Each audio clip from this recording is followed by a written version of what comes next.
The alarm didn't sound like anything in the manual. It was low, steady, like a heartbeat that didn't belong to the ship. Senior Sensor Operator Lyra was the first one to notice it. She had been sitting at her console for 6 hours, same readings, same dead stretch of space. Nothing but hydrogen clouds and the slow rotation of a brown dwarf 2 light years out. Then the number changed. She blinked, looked again. The number was still changing. "Commander?" Her voice came out quieter than she intended. You need to see this. Commander Drivak was already moving. He crossed the control deck of Station Helix 9 in 8 steps, his dark blue skin catching the pale amber light of the overhead panels. He leaned over her shoulder and looked at the display. Neither of them spoke for a moment. "Run the calibration again," he said. "I already ran it 3 times. Run it a 4th. She ran it. The number didn't change. It only grew. Station Helix 9 had been positioned at the edge of monitored space for 300 cycles. Its job was simple: watch, record, report. Nothing dramatic ever happened out here.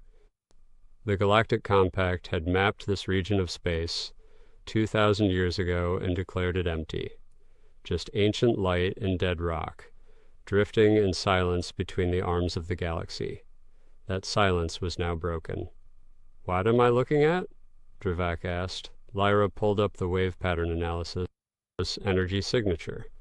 But it doesn't match anything in our classification system. Not natural phenomenon. Not a star event. Not a pulsar. Not a gravity anomaly." She paused. "The pattern is structured. It repeats at precise intervals. Whoever made this, they made it on purpose." Drivak straightened slowly. Torin, the station's communications officer, spoke up from across the room. His voice was young, too young for this. "I'm confirming the signal, sir. It's coherent, it's broad spectrum, and it's..." He trailed off. "Finish the sentence, Torin." "It's moving toward us, fast." The room went still. Every technician on the deck stopped what they were doing. Eyes turned toward the main display screen as Lyra transferred the full readout to the central projection system. The waveform bloomed across the screen. Dense, sharp-edged, controlled. Whatever was generating the signal wasn't doing it by accident. "Distance?" Drivak asked.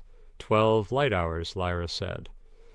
"And it's closing at 0.4 light speed. Mass estimate." She hesitated. Hesitation from Lyra was never a good sign. She was the kind of person who answered questions before they were fully asked. "The mass readings are..." She turned in her chair to look at him directly. "Sir, the object is over 15 kilometers long. The silence that followed was different from the silence before. The silence before was the quiet of routine. This silence was the quiet of a room full of people trying to decide whether what they just heard was real." Drivak walked to the main screen. He stood in front of it with his hands behind his back. He looked at the numbers and the wave patterns and the projected course heading, which ran in a straight, unbroken line directly toward the heart of compact space. "Do we contact High Command?" Torin asked. Drivak looked at the distance reading. 12 light hours, closing. At the current speed, they had time, but not much. "Not yet," he said. "Sir," I said, "not yet." He turned to face the room. "We gather data first. I want full readings on that object. I want spectral analysis, energy source classification, and structural density estimates. I want to know what we're dealing with before I send a report that triggers a compact-wide alert." Lyra was already working. Her fingers moved across the control surface without pause. "Understood." "But, sir..." She glanced at the screen again. "Whatever this is, it's not slowing down. It's not deviating. It's on a direct intercept course with our monitoring corridor. Then we better work quickly. The next 4 hours were the longest of anyone's career on Helix 9. The data that came back from the deep scans answered some questions and replaced them with much larger ones. The object was artificial. That was confirmed within the first 40 minutes. Its hull was composed of materials the station's database didn't fully recognize, dense alloys layered in patterns that suggested deliberate military engineering. The energy signature came from power sources running at full output, and the weapons. Torin found them first. He found them because there were so many of them that they registered as a separate energy bloom on top of the main signature. He counted the ports he could identify. He stopped counting at 300. That's not all of them, he said quietly, mostly to himself. Lyra leaned over, looked at his screen, said nothing. Dravak called a full staff briefing at hour 5. The 8 people on deck stood around the main display and looked at what the station's sensors had built for them over the past few hours. The rendering was rough but accurate enough. A ship, long and angular, armored in layers so thick the structural density readings were almost off the scale. Every flat surface of its hull was dotted with weapon ports. The design was unlike anything in the Compact archives. There were no elegant curves, no aesthetic considerations, no artistic choices. Every decision in its construction had been made for one reason only. It had been built to fight. Recommendation, Dravak said, looking around the room. Lyra spoke first. Contact High Command immediately. This is beyond our mandate. I agree, Torrin said. Several others nodded. Dravak looked at the display for a long moment. Then he made a decision that everyone in the room would remember for the rest of their lives. Prepare a diplomatic intercept fleet, he said. Standard first contact formation, 12 cruisers. No one argued out loud, but the silence in that room said everything. The 12 cruisers of the intercept fleet moved into position 4 hours later. Commander Dravak had transferred his command to the lead ship, the CCS Ardent, a sleek cruiser that had served in 14 first contact operations over its 30-year service life. The crew was experienced, calm, and professional. None of that changed what they saw when the object came into visual range. The rendering on the tactical display hadn't done it justice. Renderings never did. Looking at it through the forward observation sensors, with nothing around it to give scale, it took a moment to understand what you were looking at. Then your brain adjusted the scale and you felt it. A physical weight in your chest. Something that wasn't fear exactly, but was close enough that the difference didn't matter. 15 kilometers of metal hanging in the dark. Its running lights, if that's what they were, traced the lines of its hull in long, cold sequences. The weapon ports were visible without magnification. The armor plating caught the distant starlight and gave none of it back.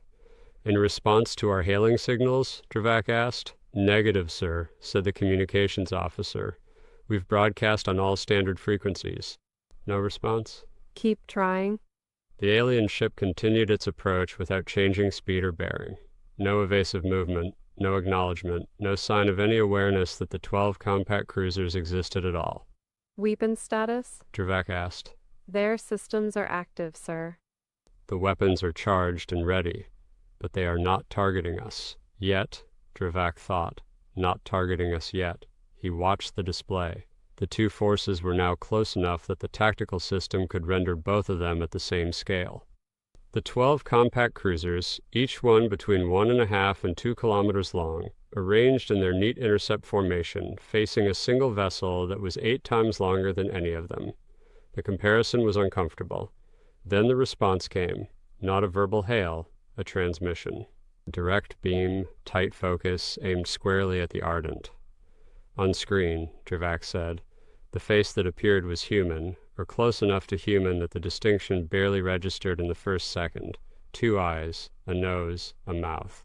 The configuration was familiar even if the specifics were not. The figure wore a uniform, gray and clean, with insignia that meant nothing to anyone on the Ardent's bridge. The expression was calm, alert, assessing. Unidentified vessels, the figure said. The translation software working almost in real time. You are in proximity to the United Earth Ship Prometheus. I am Captain Alara Voss. Identify yourselves and state your intentions. Dravak leaned forward. We are a peaceful exploration vessel from the planet Earth. We have no hostile intentions. However, we don't recognize compact jurisdiction over this region of space, and we will not submit to inspection. The word no landed on the bridge like something thrown hard. Dravak kept his voice level. All vessels entering compact space are subject to our protocols.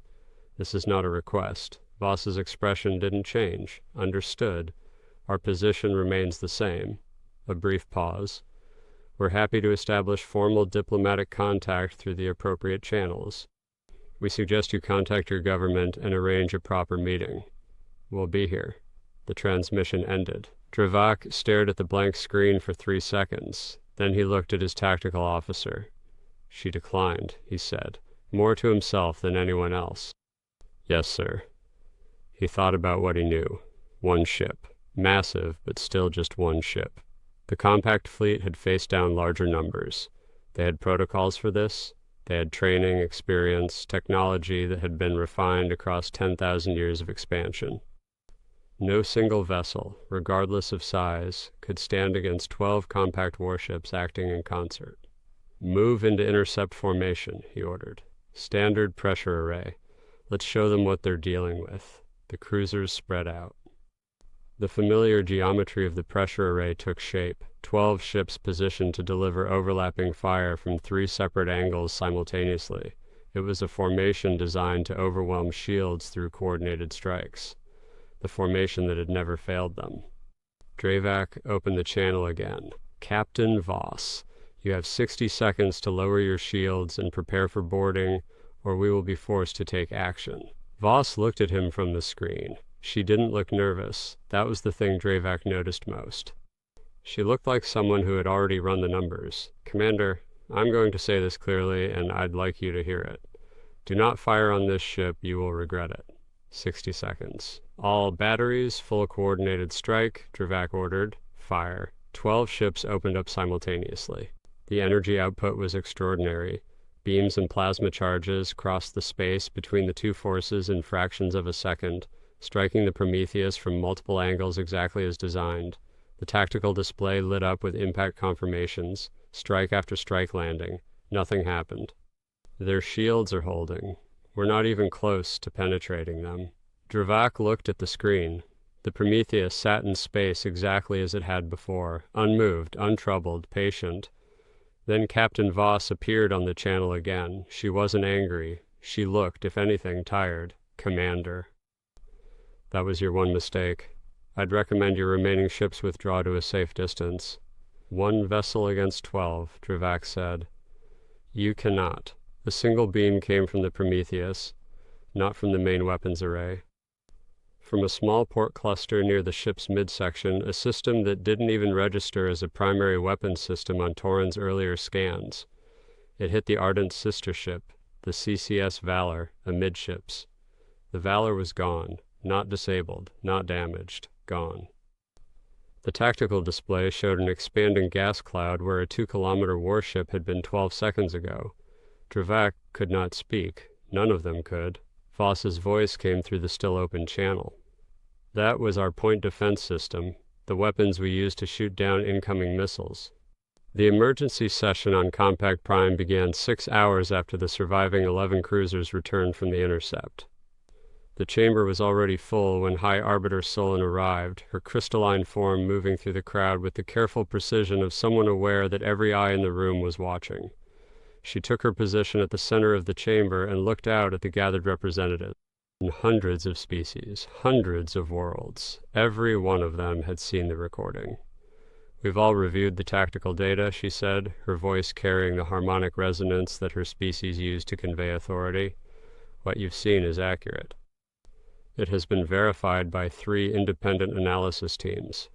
How is it possible? The question came from Arbiter Milos, his reptilian features creased with something between confusion and distress. Their shields absorbed our full combined volley, not just absorbed. I've had my team analyzing the weapon discharge, he said. The beam that destroyed the Valor, energy output, coherence, targeting speed. He paused. That weapon system is classified by their crew as a point defense battery. It is designed by their own terminology to intercept small projectiles, missiles, debris, fighter craft. The chamber waited. By our standards, Kren continued, that system would classify as the most powerful weapon in the compact fleet. Someone in the back of the chamber said something in a language the translator rendered as a long, distressed exhalation. No one laughed. Dr. Vesna, the Compact's chief science director, moved to the central display. Her multiple appendages moved with the nervous speed of someone who had been working without sleep for most of the past 6 hours. I've been cross-referencing what we know about the ship's configuration with the energy readings from the engagement. The power output alone suggests a technological gap that She stopped, restarted. I don't have good language for this, The gap isn't a generation ahead. It isn't a century ahead. We may be looking at a fundamental difference in the underlying physics they're applying. Impossible, said Representative Nara. All spacefaring species work within the same physical laws. They work within the same laws, Vesna agreed. They are clearly not working within the same understanding of those laws. Solon raised a hand for quiet. The analysis is important. The immediate question is more urgent. The Prometheus is still in our space. It has not moved. And we have received a formal communication from its captain requesting diplomatic engagement. She looked around the room. What do we know about where it came from? Kren activated the star chart display. Long-range probes have backtracked the vessel's course. Point of origin appears to be a system approximately 40 light-years from our border, 9 planets. The third appears to be the home world. Dense atmosphere, high water content, indicators of heavy industrial development. Population, Kren's expression tightened. preliminary estimate. It's 8 billion on the home world. Additional populations detected on 2 moons and a 4th planet in the same system. The chamber absorbed this. And fleet size? Arbiter Melos asked. Unknown. But the probe data is showing multiple energy signatures of similar scale to the Prometheus in orbit around the home world and the outer planets. Kren paused. We've counted at least 37 distinct readings of equivalent mass, possibly more. 37, someone repeated. At minimum. Solon stood very still at the center of the chamber. 10,000 years. That was the weight she carried. 10,000 years of the Compact's existence, built through discovery and diplomacy and the kind of quiet authority that came from being, without question, the most powerful force anyone had ever encountered. In 10,000 years, no species had ever pointed at the Compact's military and said no. One ship had just said it without blinking. We respond diplomatically, she said. Arrange a formal contact session with Captain Voss. Send a dedicated diplomatic team, full protocol, she paused, and quietly. Begin a full military assessment of our capabilities against a force of that scale. I want to know what our options are. What she didn't say, because she already knew the answer, was that she suspected there were no good options. But she needed the numbers in front of her before she accepted that. The assessment came back in 48 hours. The news was not good. Captain Lyra Voss stood at the center of the Prometheus's main deck and watched the compact diplomatic shuttle approach on the forward display. It was a small vessel, delicate-looking, its hull decorated with the light refractive paneling that the compact used on formal vessels. It moved carefully, unhurriedly. The body language of a vessel that was trying very hard to look unthreatening. She appreciated the effort. Lieutenant Mercer, make sure the forward reception bay is ready, she said. Already done, Captain. Ambassador-level protocols. Good. She turned to her tactical officer. Commander Salik, status on the surrounding space. Compact patrol ships have withdrawn to 40,000 kilometers, Captain. No active targeting, no weapons charge. He paused. They're watching us, but they're being polite about it. That's progress. She straightened her uniform jacket. I'll meet them in the reception bay personally. I want this to start right. The compact diplomatic team consisted of 4 individuals. The lead negotiator was a tall crystalline being whose species designation the translator listed as Solon class, but who introduced herself simply as Envoy Preetha. She moved with the careful deliberateness of someone who is working very hard to appear calm. Voss extended her hand. A beat of confusion from the envoy, who had clearly been briefed on the gesture, followed by a careful mimicking of it. Captain Voss, Preetha said. Thank you for receiving us. Thank you for coming. I know the last few days haven't been easy. An understatement, Preetha's expression suggested. But she was diplomatic enough not to say it. We would like to discuss the situation between our peoples in a constructive manner. That's exactly what I want too, Voss said. Please, follow me. The briefing room where Voss hosted the compact delegation had a wide viewport looking out onto the stars. She had chosen it deliberately. She wanted them to see the Prometheus from the inside, not as a threat, as a place, a ship full of people. She offered them what her ship's food systems could produce that matched their nutritional profiles. Most of them declined, nervousness understandable. Preetha came to the point with diplomatic efficiency. The Compact's position is that this region of space falls under our jurisdiction by right of long-standing administration. Your vessel's presence without authorization and the subsequent destruction of a Compact warship represent serious violations of established galactic law. I understand that's your position, Voss said. Our position is that the laws you're referencing were written by the Compact without consultation with Earth or any human government, since we weren't aware of each other's existence at the time they were written. We don't consider ourselves bound by rules we had no part in creating. The laws apply to all beings in this space regardless of their origin. By whose authority? Voss asked. Not aggressively. The question was genuine. Preetha stopped. I'm not trying to be difficult, Voss continued. It's a real question. You say the laws apply to everyone, but someone has to grant that authority. Someone has to agree that these laws are legitimate. Earth never agreed. We couldn't have. We didn't know you existed. She leaned forward slightly. We want peaceful coexistence. We don't want conflict. But we're not going to recognize authority we never consented to simply because you've been exercising it for a long time. The conversation that followed lasted 4 hours. It was careful and often tense and occasionally honest in ways that diplomatic conversations rarely were. Voss explained human history. The wars, the recoveries, the long and painful process of learning not to be conquered, and the decision, hard-won and unanimous, that when humanity went to the stars, they would go prepared. Preetha, to her credit, listened. When the Compact delegation left, nothing had been formally resolved. But the shooting had stopped, and both sides knew the shooting couldn't resume. That was something. 3 months after the first contact engagement, the intelligence reports arriving at Compact Prime began painting a picture that no one on the High Council had been prepared for. Dr. Christform. Vesna stood before the full assembly and delivered her findings in the flat, precise tone of a scientist who had stopped being surprised by the data. Human industrial output, she began, and pulled up the first display, has increased by 400% since first contact. This is not a response to our engagement. This was already in progress. We are observing a species that has been in active industrial expansion for decades. The display showed imaging from long-range probes of the human home system. The probes had to maintain distance, but even at distance the scale was visible. Orbital rings around the third planet, construction frames around the fourth, mining operations across the asteroid belt that were larger than some Compact member worlds. Current estimated fleet capacity, she continued. A minimum of 60 vessels of equivalent class to the Prometheus, indications of vessels under construction at larger scales. The largest detected construction frame would accommodate a vessel approximately 25 kilometers in length. Admiral Kren was seated near the front. He said nothing. He had seen the preliminary numbers. Seeing them formally presented didn't make them easier. Energy production, Vesna continued. They have begun construction of multiple orbital energy collection rings around their star.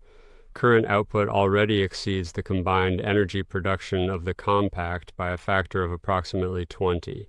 That's not possible, said Representative Nara. I have presented the data for independent verification by 3 separate teams, Vesna said. The results are consistent. Solon spoke from her position at the head of the chamber.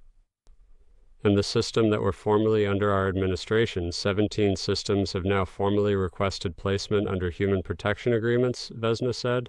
An additional 23 have inquired about the process. She paused. The requests are not being coerced. Our analysis of the communication suggests genuine preference. Why? Arbiter Melos demanded. We have governed those systems for centuries. Efficiently by our standards, Vesna said. Less efficiently than the humans appear to be offering. She pulled up a comparative display showing response times and resource allocation data. The Zeta Reticuli system was raided by unaffiliated pirate groups 7 times in the last cycle. Our response time averaged 6 hours per incident. Under the human protection agreement they requested, there have been 0 incidents. Their patrol vessels maintain continuous local presence. The chamber was very quiet. We built this compact, Solon said carefully, over 10,000 years, through diplomacy, through shared benefit, through genuine protection and development of member worlds. Yes? Vesna said. And the humans appeared to do the same things, faster. That was the part no one had an answer for. The formal human diplomatic delegation arrived at Compact Prime 4 months after first contact. Ambassador Kyle Voss, the captain's older sibling, walked into the Compact's great chamber with 2 aides and no security detail. That was a statement in itself. She wore the formal gray of the Earth Diplomatic Service and carried nothing but a datapad. She was given the floor by High Arbiter Solon, who looked at her with the expression of someone who had been thinking about this meeting for a long time. Ambassador Voss, Solon said. You've requested this session to address the current state of relations between the human sphere and the Galactic Compact, correct? Voss said. I want to be clear about why we're here and what we're proposing. She looked around the chamber at the assembled representatives. Humanity is not here to conquer anyone. We're not interested in ruling thousands of species or administering half the galaxy. We have one interest: freedom to expand according to our own choices without external restriction. What you're describing, Arbiter Melos said, is the dismantling of the galactic order we've maintained for 10 millennia. What I'm describing, Voss replied, is an update to that order to include a species that wasn't consulted when it was created. She activated the datapad. We propose formal recognition of human sovereignty over the systems currently under our protection, mutual non-interference agreements, optional cooperation frameworks for shared interests, trade, research, threat response, a structure where both the Compact and human space can exist and grow without conflict, and the systems that have requested your protection, Solon asked. They were under our governance. They requested a change, Voss said simply. We honored the request. Their choice. She paused. The Compact's own charter guarantees member systems the right to withdraw under conditions of unmet security needs. Those conditions were documented and met. This was legal under your own law. That landed hard. Dr. Vesna, seated near the display stations, visibly looked down. You've clearly studied our law carefully, Solon said. We study everything carefully, Voss replied. It's how we got here. The debate that followed lasted 3 days. The representatives argued. Data was contested. Positions hardened and occasionally softened. Through it all, the facts didn't change. Humanity had arrived in galactic space with a fleet the Compact couldn't match and an industrial capacity the Compact couldn't approach. They were offering coexistence. The alternative was a confrontation that the Compact's own military advisors said, in private and then in the chamber itself, they could not win. On the second day of deliberations, new reports arrived. The Compact scouts at the outer rim had detected 3 human vessels of extraordinary scale taking position in the neutral zone beyond Compact space. Not moving, not transmitting, simply present. Each vessel registered at over 20 kilometers in length. Admiral Kren delivered the assessment personally. They are not targeting anything. They are not approaching. They are demonstrating. Showing what they have, Solon thought. Showing us without saying it. What do you think the Compact should have done at this moment? Negotiated or resisted? Tell me in the comments below. I want to know what you think. On the 3rd day, Solon called for a closed session of the High Council. No representatives, no observers. Just the 9 beings who held ultimate authority over the Galactic Compact and had held it, through succession and rotation for the full 10,000 years of its existence. She laid the situation out plainly. We have 3 choices, she said. We resist. We accommodate. We disappear. We cannot disappear, Kren said. No. So we resist or we accommodate. If we resist, Vesna said, we lose. The military projections are not ambiguous. Even full mobilization, every reserve fleet, every defensive platform, coordinated strike at every human position simultaneously, the outcome is catastrophic Compact losses and unconfirmed damage to human assets. That's assuming our weapons can even penetrate their shielding at scale, which the data from the first engagement does not support. So we accommodate, Melos said. That isn't surrender, Solon said. The offer on the table is not surrender. It is recognition of a new power in the galaxy. Something that has happened before. She looked around the table. We were not the first great power in this galaxy. There were others before us. We learned from them. We built on what they left. We became what we are. She paused. The galaxy is not ending. It is changing. Kren leaned back. You're saying we accept this. I'm saying we survive it, Solon replied.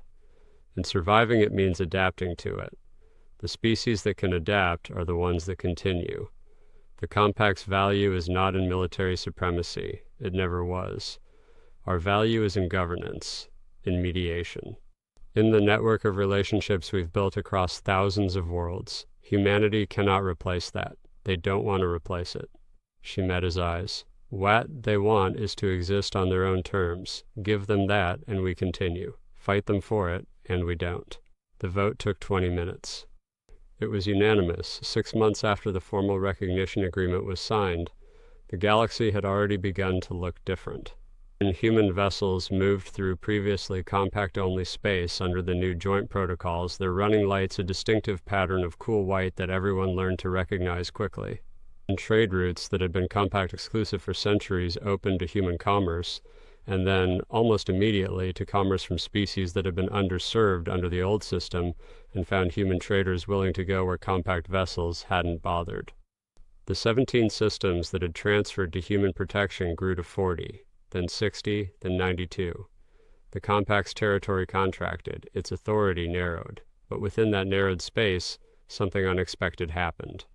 The remaining member worlds, no longer held together by the quiet coercion of having nowhere else to go, made an active choice to stay. Some of the oldest alliances in galactic history renewed themselves voluntarily. Solon observed this from the chambers on Compact Prime with something she slowly recognized as relief.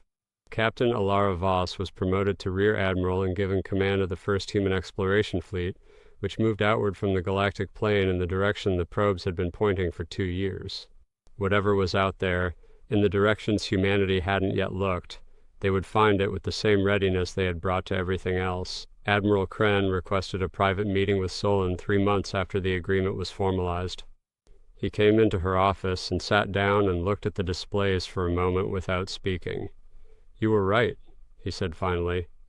"I know," she said, without satisfaction, "but thank you for saying it. The galaxy we knew is gone." "The galaxy we knew was already going," she replied. "We just didn't see it coming." She turned to the viewport, which looked out over the capital city of Compact Prime, where the lights were the same as they had always been, and the streets were full of species who had lived here for generations. The question was never whether the change would come. The question was always whether we would be part of what came next. Kren was quiet for a moment. "Are we?" Solon considered it. "Ask me in 50 years, she said. Outside, in the vast dark between stars, 40 human ships were moving in formation through a region of space that no compact probe had ever reached. Their sensors were running, their logs were recording. Somewhere ahead of them, the long-range instruments were picking up new signals. Something was out there, something that didn't know humanity was coming. Captain Yori Mach, commanding the second ship in the formation, the UES Endurance, stood at the forward viewport and looked at the distant smear of light that might be a star cluster or might be something else entirely. His first officer stood beside him. "You think there's something out there?" she asked. "There's always something out there," he said. She looked at the light for a moment. "You think they'll be ready for us?"